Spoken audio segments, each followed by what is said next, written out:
Everybody doing? Good morning. Good morning.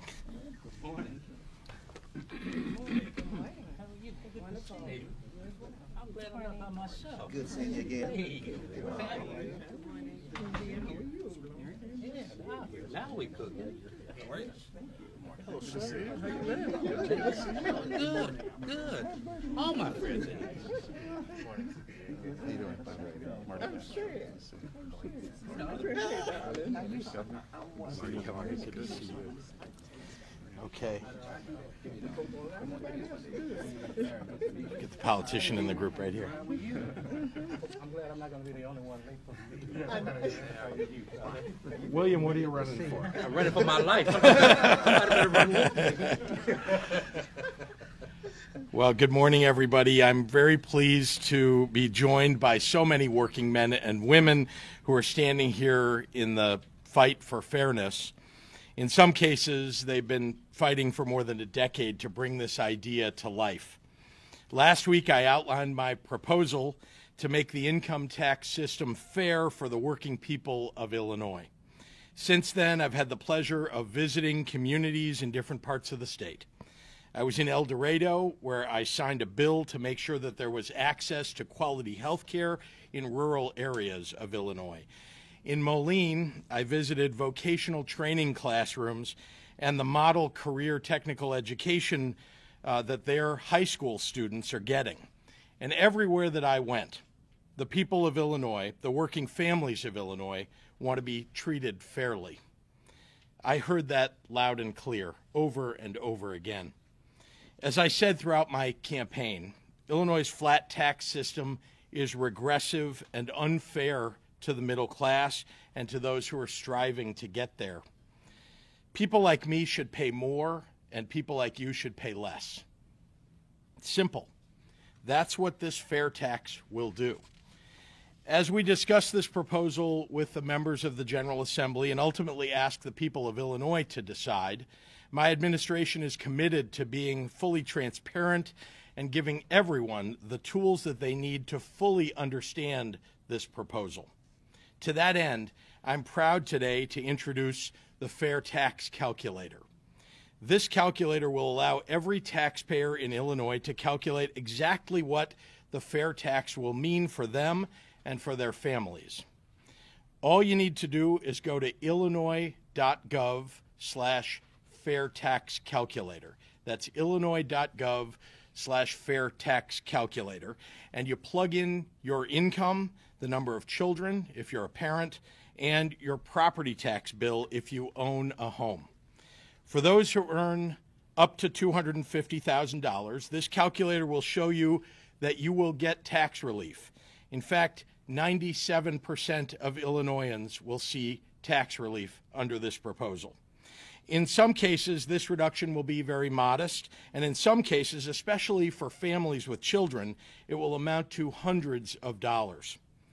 That's real money that working families can use for an emergency car repair, groceries to feed their children, or child care expenses.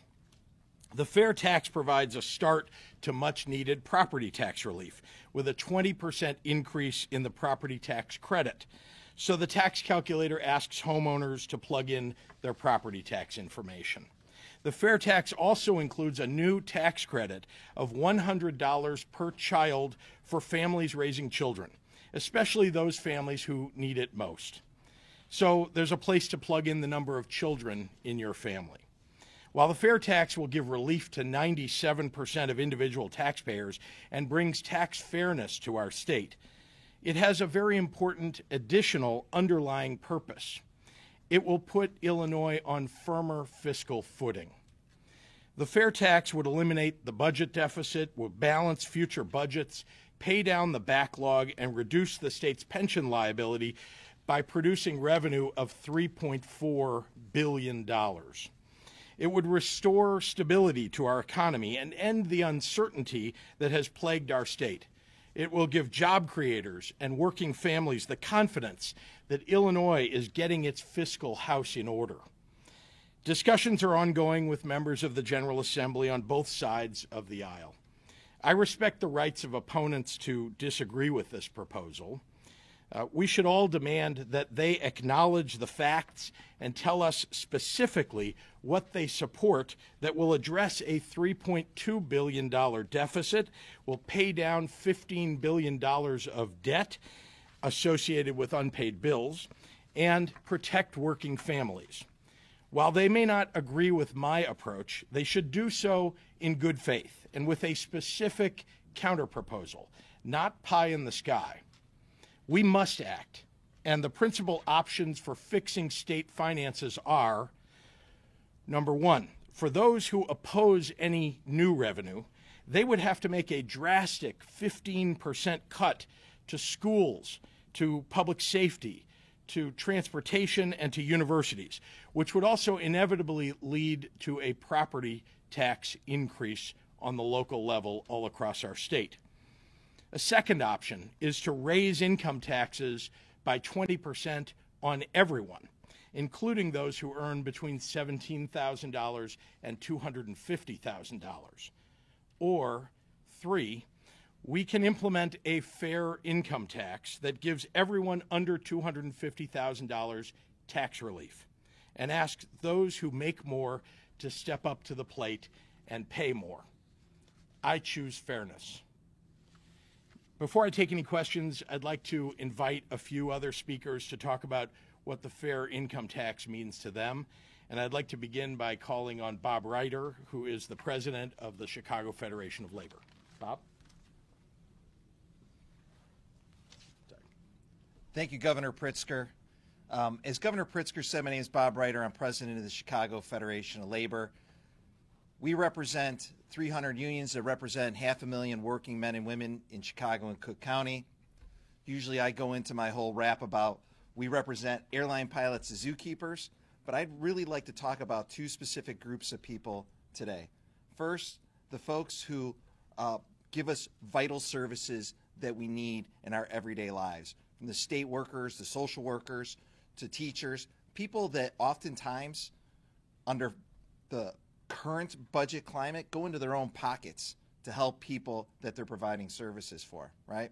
We all know about the teacher who goes and buys extra supplies for their classroom because the school district can't provide them what they need anymore to take care of our children when they're in their care. But I also want to talk about the other folks we represent, the factory workers, the service workers, the people who will really benefit from this tax cut. When I hear folks, the minority, the people who are in the 3% complain about a tax increase that'll only affect 3%, but yet give a tax break to 97% of this state, it really says something about where their priorities are. Their priorities are not here in the state of Illinois. Their priorities are to take care of themselves. The great thing about Governor Pritzker and what he's done, and JB, I have to give you a lot of credit. You're the person who I thought you were going to be. You're the person who came out of the gate fighting for working families right away. You're taking on one of the toughest structural problems this state has had, and that's having a system of revenue that is fair, that's fair to 97% of our state, and setting the course so that way Illinois can continue to be our home, the state that we're proud of, the place where people want to come, despite what the 3% of the highest earners in our state will try to portray our state as. You know, I am just so proud to stand here representing those factory workers, those service workers, and all those who will get a tax cut while still increasing revenue for our state. And I got to tell you, it also takes a lot of courage to go home and tell your wife that you just proposed increasing your own taxes, even though I know MK is of like mind. But I'm just so proud to be here today. And I'd like to introduce, like I said, we represent so many people. We represent the working poor to the middle class, and I'd like to represent one of our members from one of our most vibrant unions here in the city of Chicago, Carol Politz from IBEW Local 134. Good morning, and thank you. And I will just reiterate that coming from a union family, coming from the middle class. We are so happy to have a new governor that has taken it upon himself and to keep good on his promises and level the playing field. 97% of this population here is going to benefit from this fair tax, and we are at ease. We feel that we have a level playing field now, and it's all going to make a lot of people very happy, and thank you very much for that. And now I'd like to introduce Bill McNary, and he is the Director of Citizens Action, and thank you very much. Thank you, Carol, my lifelong friend who I just met a few minutes ago. Hi, my name is William McNary, and I'm the Director of Citizen Action Illinois, and I'm also one of the founding members of the Responsible Budget Coalition. We are a coalition that has been fighting for three principles that we judge revenue on. Number one, we are fighting for adequate revenues, making sure that all necessary services in health care and human services and education and public safety are funded. Secondly, we are fighting for no more cuts, fighting against the drastic cuts that have been made over the last 5 to 10 years. And finally, fairness. And we finally have a proposal that is fair. It allows people with higher incomes to pay higher taxes and people with lower incomes to pay lower taxes. This is about creating jobs and protecting the middle class. This is for the people who are trying to keep a roof over their head and food on their table, gas in their car, and maybe send their kids to college. It's about protecting those who are trying to get in the middle class, the single mom who has 2 jobs, the kids who are starting their first job, and the unemployed who need a paycheck so they can raise their families and contribute to society. It's about our seniors who have paid into not only Social Security and Medicare, but many paid into a pension system, and it's about keeping our promises to them. We need to renew the basic contract between government and labor and business and community that shares Illinois' wealth and prosperity, and make sure that we all do better when we all do better. Illinois' current tax structure forces folks with the lowest incomes to shoulder a greater tax burden than folks with higher incomes, and Governor Pritzker's plan will make the wealthy pay their fair share. When the top 1% who make more than $540,000 a year pay just 7.4% of their income in taxes, while the lowest 20% who make less than $22,000 a year pay 14.4%, that's just not fair. It's time for change, and that time is now. Lastly, let me suggest that we get ready to make this big change in Illinois, and to do that we must stop feeding into people's cynicism about government's ability to serve people. A little cynicism, that's healthy, but too much cynicism will kill the spirit. If conservatives hate government in theory and progressives hate government in practice, we are never going to get the revenue we need to make sure that we meet our needs. There's a lot of talk in Washington, D.C. and here in Springfield about values. We have a values-based document in government, and it's called a budget. It sets our state's priorities. For where your treasure is, there your heart should be also. And when government sets the wrong priorities, it's the people that pay the price. Lastly, I was brought up Baptist. I closed more than once, but I promise this is my final close. We should not judge a man by the size of his wallet, but by the size of their hearts and their commitment to our values. And our governor has a big wallet, that's for sure. But I'm so proud to stand with a man who puts his wallet where his values are. Some people say this is not enough. Well, $3.4 billion, that's a lot of money. Bill Withers, I'm a soul man. He basically, with his grandma's hands and Ain't No Sunshine and Use Me, that's the songs he made. But he said one time, on the way to our journey toward wonderful, sometimes we have to stop at a place called all right. So, 97% of the people getting a tax cut. Man, that's all right. $2 billion. Man, that's all right. Tax credits, child tax credits and property tax credits, that's all right.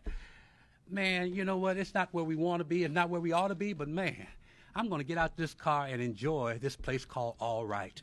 And I want to thank the governor for bringing us to this place, and we'll continue the journey going forward. Thank you, Governor, and thank you for the opportunity to stand with you. Thank you very much. very much, William. It's a hard act to follow, folks. Thank you very much. I'm glad you went last. Everybody else is too, I'm sure. I'm happy to take any questions, and I know the others who've spoken today, too, are happy to take any questions from the media. Did you meet with the rating agencies, and does your budget need to be changed in any way to avoid a downgraded job? I did meet with the rating agencies yesterday. We had good meetings with all of the rating agencies, and I think they went well. They, too, agree that we need revenue in the state in order to meet our obligations. They look forward and say this is a good start. They know that our pensions are worth fighting for, making sure that we've got to step up for the obligations of the state, not just in pensions, but our other obligations, bonds that we've issued over many years. So it went very well. We also met with investors yesterday. Very good feedback all the way around. But does your budget need to be changed in any, did you talk about, you're just a notch above junk. They've brought up things like there's a third of your budget is non-recurring revenue.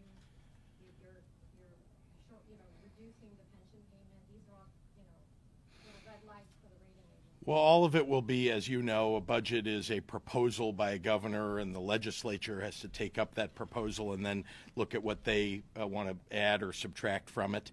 But I would say that they're pleased to see, the rating agencies, the investors seem pleased to see that we are getting our fiscal house in order and that we're heading in the right direction. They said this was a good start. So to the point of, is this enough? Is $3.4 billion enough, or are you going to have to raise taxes once the tax sale? Well, what I mean is that making a proposal of a budget, making a proposal of a fair tax system means that we've started the process toward putting our fiscal house in order. And so they're pleased to see that we are on our way. Remember that I'm succeeding a governor who said that credit ratings don't matter, and who proved it in his actions, that he didn't care. The fact is that I do care, that we do want to make sure that we're balancing our budget, that we're paying our obligations. We have this $15 billion bill backlog, some of which has been refinanced, but it's still there. It's debt.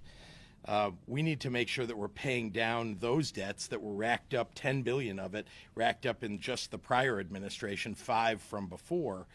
We've got to address that, our budget deficit, and of course we've got to make sure we're whittling down the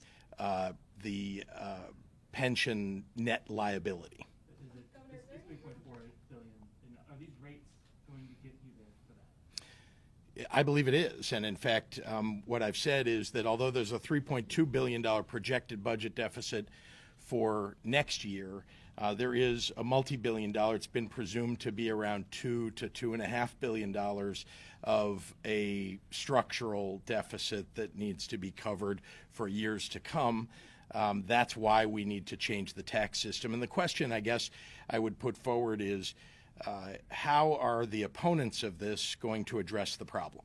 Because there really are only 3 choices, or at least 3 major options that are available. One is for those who are just opposed to any revenue for the state, they should tell you, and you should ask them, what are they going to cut? Because it takes 15% across the board among all discretionary spending in order to get balance. So that's one choice. And that doesn't solve all the problems. If you do that, you're going to see a property tax increase for everybody across the state because people are going to have to pay for their local schools somehow after a 15% cut in state funding for schools. That's one option. A second option is an across-the-board 20% income tax hike on everybody, even those who make $17,000, $50,000, $100,000, all the way to $250,000 and above.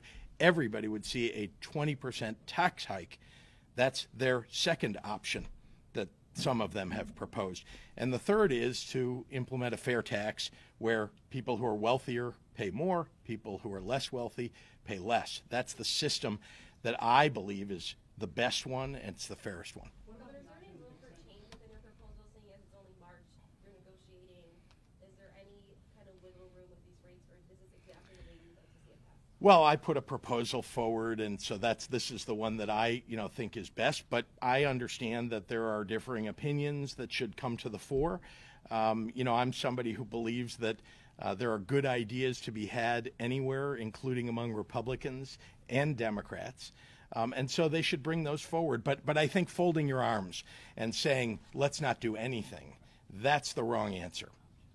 You talked about three options, but there are other options that have been out there for a long time.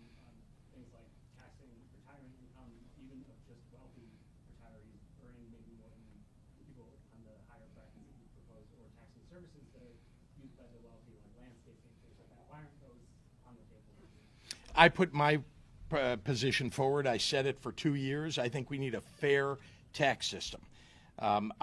This is my proposal for how to overcome the fiscal challenges that our state has. It's the best option, in my opinion, for overcoming that.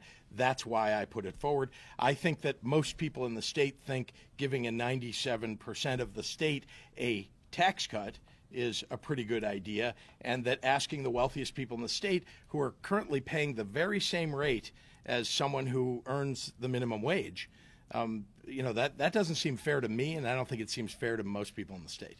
Well, I think most people can understand the philosophical objection to taxing retirement income, but what is the objection to taxing services, to expanding the tax base on? From the very beginning, what I've said is that flat taxes are regressive, and I choose not to look for revenue, if I can avoid it, to not look for revenue in flat taxes. Sometimes you can't avoid it, but here we have a flat income tax system. The best way, if we need revenue to overcome the fiscal challenges that have been brought upon me, I came into office and these challenges existed. I'm simply trying to overcome them. I'm trying to put this state on firm fiscal footing for the future, and I'm doing the right thing by asking the people who are most able to step up to do that. The others want more flat taxes. I understand that there are organizations out there that have put forward ideas about raising the flat tax. But listen, the organizations, often the people who are saying that, are representing the 3%. And not the 97%. And the bulk of a flat tax increase falls on the middle class and working class, and people are striving to get to the middle class. About a tax on services. Those are flat taxes. What do you think? I mean, those are, everybody gets taxed at the same rate on services that are provided to them if you're going to tax those services. All I'm saying is that the best way, if you want to make the system fair, and that's what I'm trying to do, the best way to do it is what I've put forward. Having said that, and to Tina's question earlier, I believe that there are good ideas that people will put forward about the fair tax, and they're going to put forward those ideas, I hope, over the coming weeks. I hope Republicans who opposed this, not even knowing what it was, they opposed it before they saw it, I think now should take a look and probably have an opportunity here to reconsider their position. One more. Marnie. Governor, Republicans I've talked to have said this is like a slippery slope. Once that the numbers are going to keep changing, that, you can take one bracket and increase it 1 year, that it's just going to open the door to more and more tax increases. What do you say to that? Well, you should ask them what has stopped the tax system from being unfair in the past. Nothing stops the past legislatures and governors from changing the taxes in the state or going forward to changing the taxes in the state. Fact is that I'm being responsible. I'm putting forward a proposal that is right and fair for middle-class taxpayers. It's the right thing to do. And, democracy is what ultimately is the moderator, let's say, on any proposal. I think what we've put forward is something that a vast majority of people in the state will support. Why not have more brackets where there's more than, right now there's only 6, so why not have more brackets? You could, other states have others, but I put forward my proposal at 6. Thank you.